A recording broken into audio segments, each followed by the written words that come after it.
രാത്രി മുഴുവൻ മൊബൈൽ തോണ്ടിയിരിക്കുക, പകൽ കിടന്നുറങ്ങാ പല ആരോഗ്യ പ്രശ്നങ്ങളുണ്ടാവും. മനസ്സിലായോ? എഴുതി അത് പറഞ്ഞത് ശരി തന്നെ കേട്ടോ.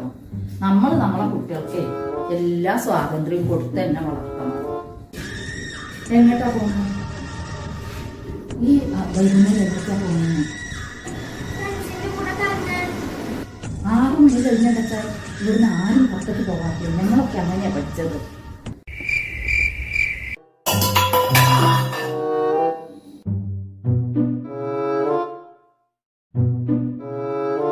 എല്ലാം പൊട്ടിച്ചോ?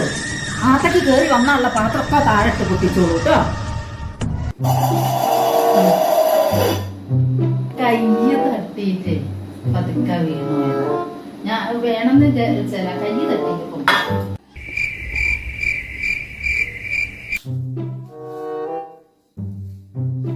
എങ്ങട്ടാ രണ്ടാളൂടി പോണത്? പ്രാക്ടീസ് ചെയ്യാൻ. ആദ്യം തന്നെ വേണ്ടത് എന്റെ കുട്ടികളെ ജീവിതത്തിൽ ഒരു ഉത്തരവാദിത്തം അല്ലേ?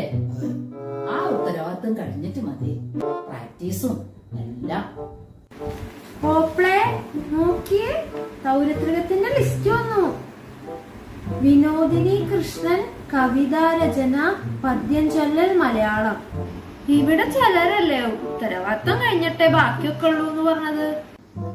അത് പിന്നെ നമ്മുടെ പൗരത്രികല്ലേ, നമ്മുടെ ഉപസഭ്യല്ലേ. നമ്മളല്ലാണ്ട് പിന്നെ ആരാ അതിലൊക്കെ പങ്കെടുക്കുക? ഇപ്പൊ എങ്ങനെ ഇരിക്കണം? അപ്പൊ എങ്ങനെ സംഗതി കളറാക്കല്ലേ?